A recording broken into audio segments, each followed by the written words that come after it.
नमः संस्कृताय। आज हम लोग भारतीय दर्शन सार जो संस्कृत गंगा से प्रकाशित है उसके वेदांत नामक जो इकाई है वेदांत सार की, उसको हम लोग देखने वाले हैं। चलिए शुरू करते हैं। वेदांत दर्शन की भूमिका। वेदांत वेद के सिद्धांत हैं। वेद के 4 भाग हैं: मंत्र, ब्राह्मण, आरण्यक और उपनिषद। मतलब वेद के जो है 4 भाग हैं। वेद बस वेद नहीं है, मंत्र भी वेद हैं, आरण्यक भी वेद हैं, ब्राह्मण भी वेद हैं और उपनिषद भी वेद हैं। सर्वप्रथम वेदांत का प्रयोग उपनिषद के अर्थ में हुआ। उपनिषद वेद के अंतिम भाग हैं, इसलिए उनको वेदांत कहते हैं। यहाँ पर देखिए, उपनिषद सबसे अंतिम भाग है। मंत्र, ब्राह्मण, आरण्यक पहले नंबर में मंत्र, दूसरे में ब्राह्मण, तीसरे में आरण्यक, चौथे में उपनिषद है। मतलब सबसे अंतिम में आया है चौथा नंबर। और वेद के ही भाग माने जाते हैं चारों, तो ये अंतिम भाग इसलिए। और ये कहता है कि उपनिषद के अर्थ में जो है वेदांत का सर्वप्रथम प्रयोग हुआ है। मतलब वेदांतों नाम उपनिषद प्रमाण, जो उपनिषद को प्रमाण मान करके चलता है उसी को वेदांत कहते हैं। तो अंतिम भाग होने के कारण इसको हम वेदांत कहते हैं। और वेदांत उपनिषदों को प्रमाण मान करके चलता है, ऐसा समझना चाहिए। उपनिषद को अध्यात्म विद्या या ब्रह्म विद्या भी कहते हैं। यह अध्यात्म विद्या कहा गया है वेदांत, और उपनिषद और ब्रह्म विद्या भी कहते हैं। वेद के अंतिम भाग होने से इसे वेदांत भी कहते हैं। वेदांतों नाम उपनिषद प्रमाण। परिभाषा के अनुसार उपनिषद को प्रमाण रूप में मानकर चलने वाला शास्त्र वेदांत दर्शन माना गया है।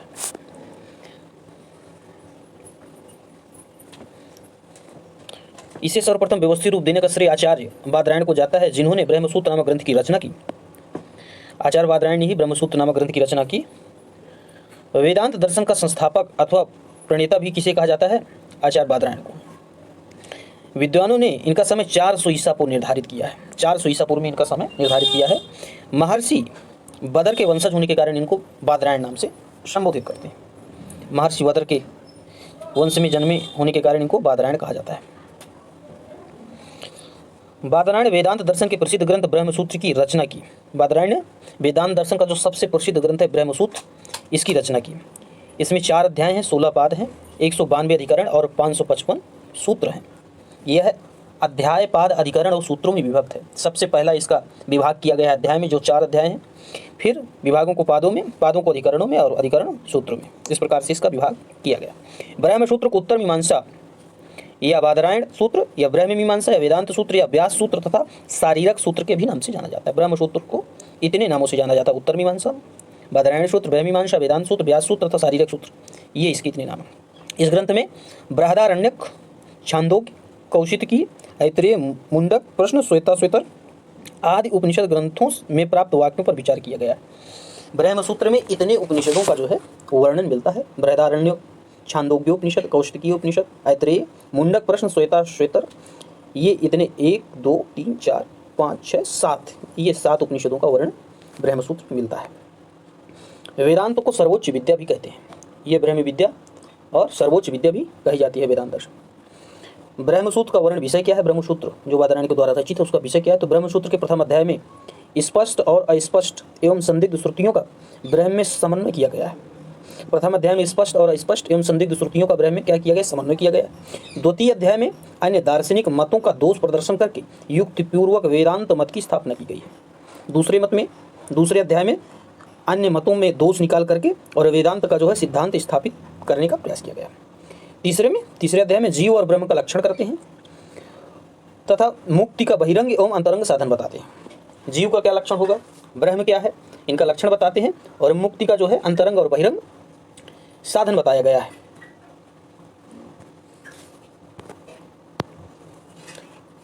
चतुर्थ अध्याय में जीवन मुक्ति, जीव की उत्क्रांति तथा सगुण निर्गुण उपासना का दिग्दर्शन कराया गया है। तो 4 ये अध्याय थे, इन चारों की चर्चा हो गई। अब यहाँ पर देखते हैं कि ब्रह्मसूत्र के विभिन्न जो भाष्य हुए हैं, ब्रह्मसूत्र में अलग अलग आचार्यों ने भाष्य लिखा है। तो कौन आचार्य कौन सा भाष्य लिखा है वो देखते हैं। शंकराचार्य जो हुए हैं वो शारीरिक भाष्य लिखे, सबसे प्रसिद्ध आचार्य हैं। अद्वैत वेदांत इनका दर्शन है। रामानुजाचार्य श्री भाष्य, मध्वाचार्य पूर्ण प्रज्ञ भाष्य लिखे, भास्कराचार्य भास्कर भाष्य, निम्बारकाचार्य वेदांत पारिजात भाष्य लिखे हैं, श्रीकंठ शैव भाष्य लिखे हैं, वल्लभाचार्य अणु भाष्य लिखे हैं, विज्ञान भिक्षु विज्ञानामृत भाष्य लिखे हैं, और आचार्य बलदेव गोविंद भाष्य लिखे हैं। ये ब्रह्मसूत्र पर लिखे गए भाष्य थे। अब बात करते हैं गौड़पाद की। तो अद्वैत वेदांत का प्रथम प्रवर्तक एवं प्रधान आचार्य गौड़पाद को ही माना जाता है। विद्वानों ने इन्हें ईसा पूर्व 2वीं शताब्दी के पूर्व भाग में स्थित माना है। अद्वैत वेदांत का जो प्रवर्तक है वो गौड़पाद को माना जाता है। सर्वप्रथम आचार्य जो हुए हैं अद्वैत वेदांत के वो गौड़पाद ही माने जाते हैं। विद्वानों ने ईसा पूर्व 2वीं शताब्दी के पूर्व भाग में इनको जो है माना है कि इनका समय रहा होगा, ईसा पूर्व 2वीं शताब्दी। गौड़पाद ने मांडुक्योपनिषद पर अपनी मांडुक्य कारिका की रचना की है। गौड़पाद की रचना क्या है? मांडुक्य कारिका, जो मांडुक्योपनिषद पर लिखी गई है।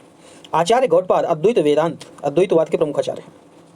अपनी कारिकाओं में उन्होंने जिन सिद्धांतों को बीज रूप में प्रदर्शित किया उन्हीं को आचार्य शंकर ने अपने ग्रंथ में सरस शैली में प्रतिपादित किया है। गौड़पाद ने जो अद्वैत वेदांत के सिद्धांतों को अपने ग्रंथ में लिखा तो शंकराचार्य जी ने उन्हीं सिद्धांतों को बहुत सरल करके लोगों तक पहुंचाया। आचार्य गौड़पाद के शिष्य शंकराचार्य के गुरु आचार्य गोविंदपाद के आचार्य गौड़पाद के शिष्य तथा शंकराचार्य के गुरु आचार्य गोविंदपाद थे। कहते हैं कि शंकराचार्य के गुरु कौन थे? आचार्य गोविंदपाद थे।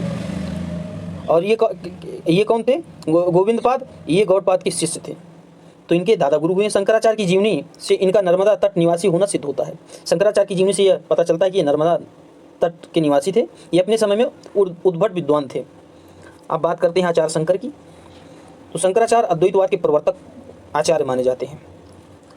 प्रवर्तक यदि मुख्य रूप से माना जाए, प्रथम आचार्य तो गौड़पाद थे, शुरुआत उन्होंने की, लेकिन असल में अद्वैतवाद शंकराचार्य के समय में फला फूला, इसलिए प्रवर्तक आचार्य इन्हीं को कहते हैं। अद्वैत मत को सांकर्य मत या सांकर्य दर्शन भी कहते हैं। ब्रह्मसूत्र पर उपलब्ध भाष्यों में सर्वाधिक प्राचीन सांकर भाष्य या शारीरिक भाष्य, इनका जो सांकर भाष्य उसको शारीरिक भाष्य के नाम से भी जाना जाता है। इसकी शारीरिक भाष्य के नाम से ज़्यादा प्रसिद्धि है। शंकराचार्य का जन्म केरल की पूर्णा नदी के तटवर्ती ग्राम कलाड़ी में बैसाख शंकराचार्य का जन्म केरल प्रदेश के पूर्णा नदी के तटवर्ती ग्राम कलाड़ी में बैसाख शुक्ल पंचमी को 778 ईस्वी को हुआ था। इनके पिता का नाम शिवगुरु और माता का नाम सुभद्रा, ऐसा नाम मिलता है। भगवान शंकर की आराधना से पुत्र प्राप्ति होने के कारण इनका नाम शंकर रखा गया। बालक शंकर बाल्यावस्था से ही अद्भुत प्रतिभा एवं स्मरण शक्ति के धनी थे अतः 7 वर्ष की आयु तक इन्होंने वेदांत और वेदांगों का विधिवत अध्ययन कर लिया। शंकराचार्य के नाम से लगभग 272 ग्रंथ मिलते हैं। इन्होंने 272 ग्रंथों की लगभग रचना की, किंतु यह कहना कठिन है कि सभी आद्य शंकराचार्य द्वारा लिखे गए। शंकराचार्य जो एक परंपरा चालू की तो सभी शंकराचार्य की उपाधि ही लेते चले गए, लेकिन जो सबसे प्रथम शंकराचार्य उन्हें आद्य शंकराचार्य कहते हैं। तो ऐसा मानना है कि आद्य शंकराचार्य ने ही 272 ग्रंथों की रचना की, थोड़ा सा कहना संभव नहीं है। आचार्य शंकर ने ब्रह्म सत्यम जगन मिथ्या एतदर्थ उन्होंने मायावाद की स्थापना की। इसे विद्वानों ने अमोघ मंत्र बताया। ब्रह्म सत्यम जगन मिथ्या, यह जो वाक्य है इसे विद्वानों ने क्या बताया? अमोघ मंत्र बताया। ब्रह्म सत्य है और ये जो संसार है मिथ्या है, झूठा है, यह आचार्य शंकर का मत है। शंकराचार्य के अनुसार संपूर्ण दृश्यमान जो जगत है यह ब्रह्म का विवर्त मात्र है। जैसे हम रज्जु में सर्प की भ्रांति हो जाती है, ठीक उसी प्रकार ब्रह्म तत्व में ही हमें जगत की भ्रांति हो रही है। उन्होंने आत्मा को स्वतः सिद्ध माना है। कहते हैं कि जैसे कोई रस्सी पड़ी होती है और अंधेरे में हम जाते हैं तो देखते हैं कि ये सर्प पड़ा है, और जब असल में हमको ज्ञात होता है कि सर्प नहीं, ये रज्जु है, रस्सी है। तो इसी प्रकार से जो ब्रह्म है तो ये ब्रह्म है, लेकिन हमको भूलवश या अज्ञानता के कारण से ये ब्रह्म जो है संसार के रूप में परिलक्षित होता है। ऐसा आचार्य शंकर का मत है। आचार्य शंकर कहते हैं ये आत्मा स्वतः सिद्ध है। आत्मा क्या है? स्वतः सिद्ध है। शंकर के प्रवर्ती वेदांत दर्शन के आचार्यों की परंपरा अत्यंत विशाल रही है। हम उनका संक्षेप में उल्लेख कर रहे हैं। पद्मपादाचार्य हुए हैं। शंकराचार्य के जो प्रथम शिष्य थे वो पद्मपादाचार्य थे। इनका पूर्व नाम था सैंदन। पद्मपादाचार्य का पूर्व नाम सैंदन था। दक्षिण के चोल प्रदेश में इनका जन्म हुआ था। पद्मपाद नाम इन्हें शंकराचार्य ने दिया था। ये गुरु के परम भक्त एवं आज्ञा पालक थे।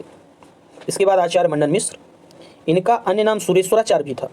ये रेवा नदी के तटवर्ती प्राचीन माहिष्मती के निवासी थे। आचार्य मंडन मिश्र अपने समय के मगध प्रदेश के सबसे बड़े विद्वान और पूर्व मीमांसक थे।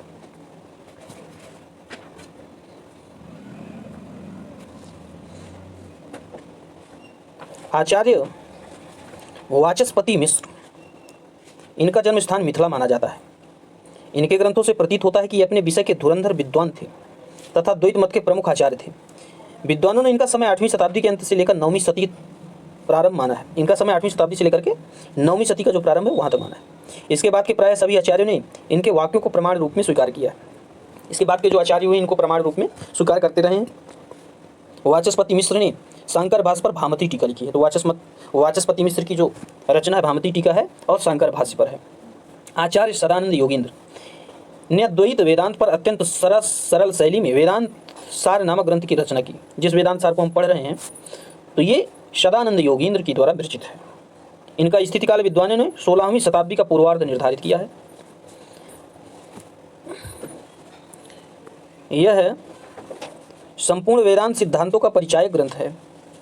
इस वेदांत दर्शन को पढ़ लेने से संपूर्ण वेदांत के जो ग्रंथ हैं तो उसका थोड़ा बहुत ज्ञान हो जाता है। वेदांत परिभाषा नामक उत्कृष्ट एवं अद्वैत सिद्धांत के लिए अत्यंत उपयोगी प्रकरण ग्रंथ की रचना आचार्य धर्मराज अध्वरीन्द्र ने की है। वेदांत परिभाषा की रचना धर्मराज अध्वरीन्द्र ने किया है। ये कैसा ग्रंथ है? प्रकरण ग्रंथ है। ये अद्वैत सिद्धांत का ग्रंथ है।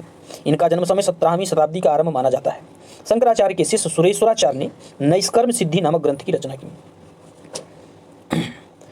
और नैष्कर्म सिद्धि नामक ग्रंथ से केवल इतना ज्ञात होता कि आचार्य गौड़पाद गौड़ प्रदेश के निवासी थे। तो ये गौड़पाद के विषय में जो है नैष्कर्म सिद्धि से पता चलता है।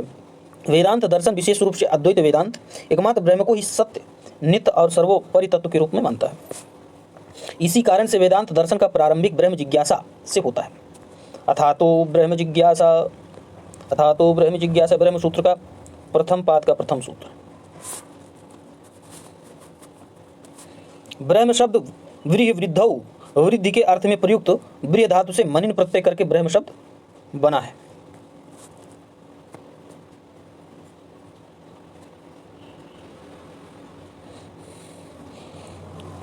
अर्थात ब्रह्म शब्द अर्थात महान, व्यापक, निरवधिक, निरतिशय, महत्व से युक्त तत्व जो है वह क्या है? ब्रह्म ही है। ब्रह्मणाद ब्रह्म इस व्युत्पत्ति के अनुसार देश, काल तथा वस्तु आदि से अपरिच्छिन्न नित्य जो तत्व है वह क्या है? ब्रह्म है। ये ब्रह्म क्या है? देश, काल, वस्तु से अपरिच्छिन्न तत्व है। ब्रह्मणाद ब्रह्म, ये जो है ब्रह्म शब्द की व्युत्पत्ति है। अब देखते हैं वेदांत सार का मंगलाचरण।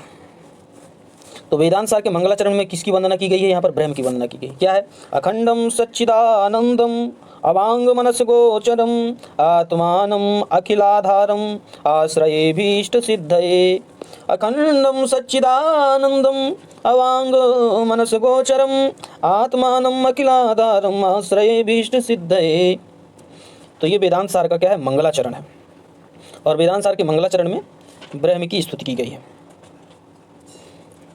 ग्रंथ की निर्विघ्न समाप्ति या त्रिविध दुख की आत्यंतिक निवृत्ति के लिए सत्य, ज्ञान एवं आनंद स्वरूप मन, वाणी तथा इंद्रियों के अविषय संपूर्ण स्थावर जंगमम रूप प्रपंच के आधार स्वरूप अखंड परमात्मा का अभीष्ट मनोरथ की सिद्धि के लिए आश्रय ग्रहण करता हूँ। ये जो ऊपर श्लोक बताया गया है उसका ये अर्थ है। ठीक। ग्रंथ की निर्विघ्न समाप्ति या त्रिविध दुख की अखंडम सच्चिदानंदम अवांग मनस गोचरम, जो अखंड है, सतचित और आनंद जो स्वरूप है, अवांग मनस जो मन वाणी का जो विषय नहीं है, आत्मानम अखिलाधारम, ऐसे आत्म तत्व ब्रह्म स्वरूप संपूर्ण अखिल संसार के जो कारण है, आश्रय, उनका जो है उनका मैं अपनी अभीष्ट सिद्धि के लिए आश्रय ग्रहण करता हूँ।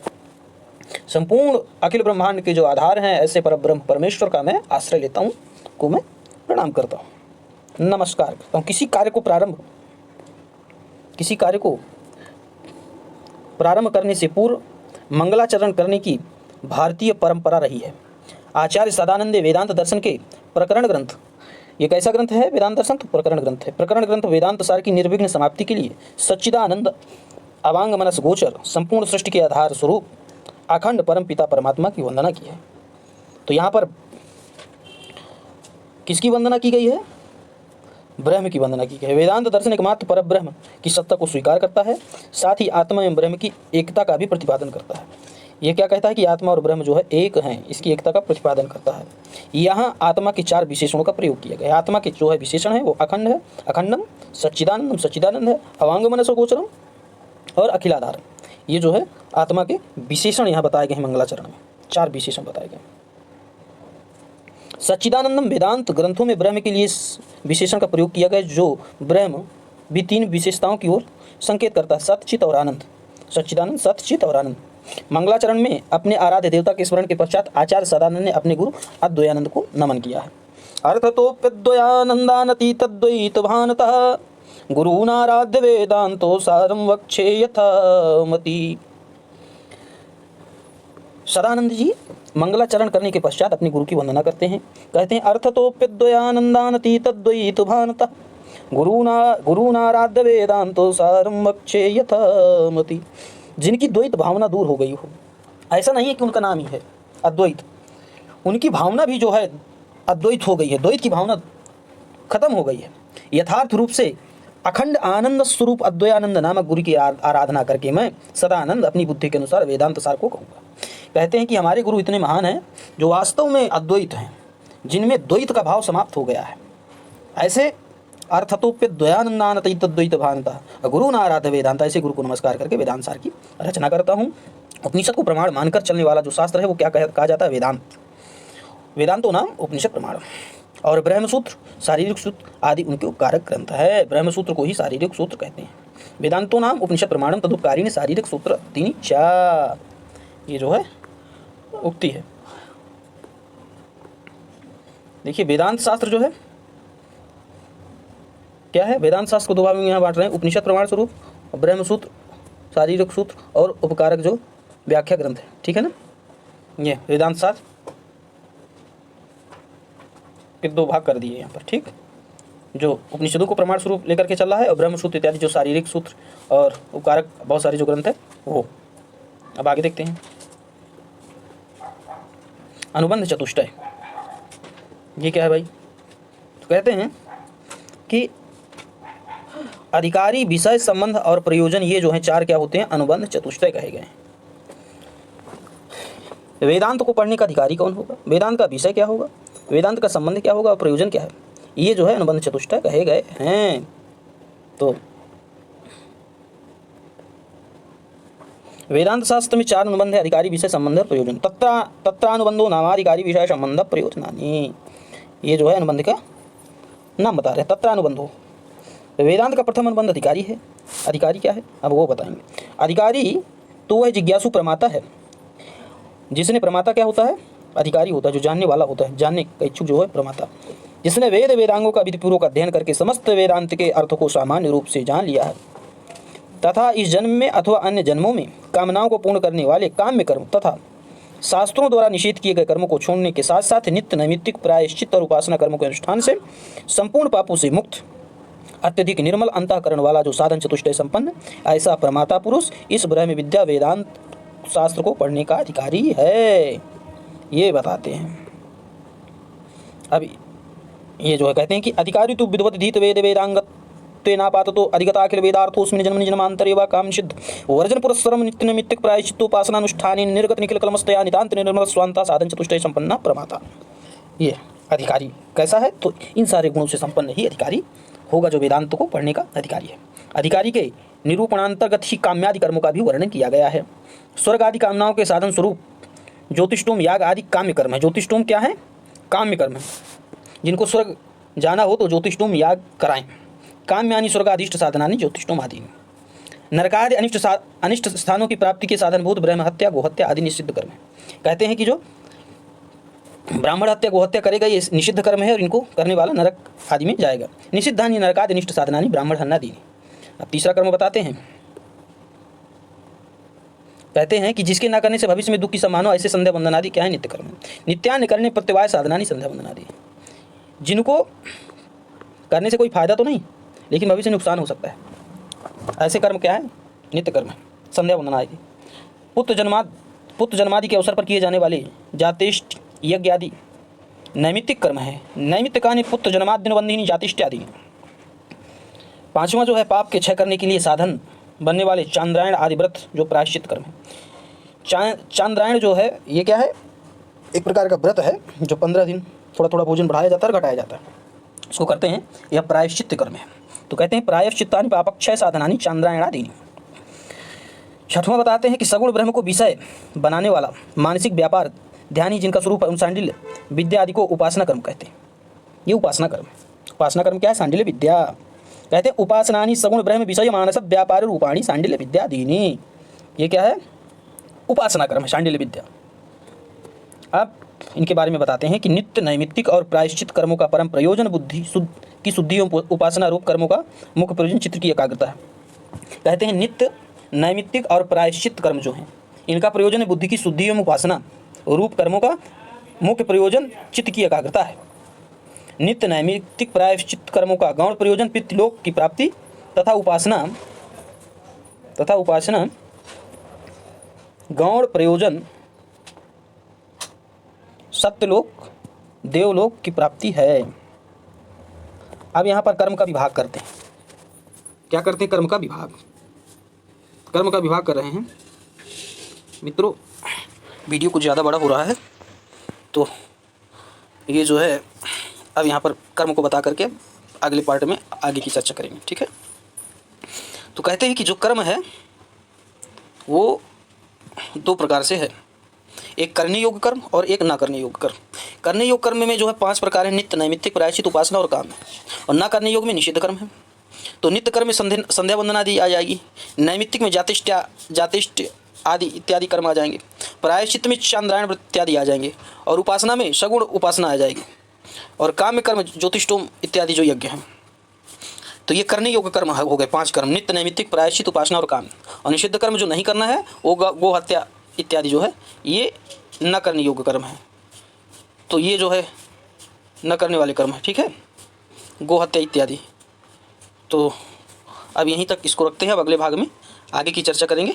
नमः संस्कृताय।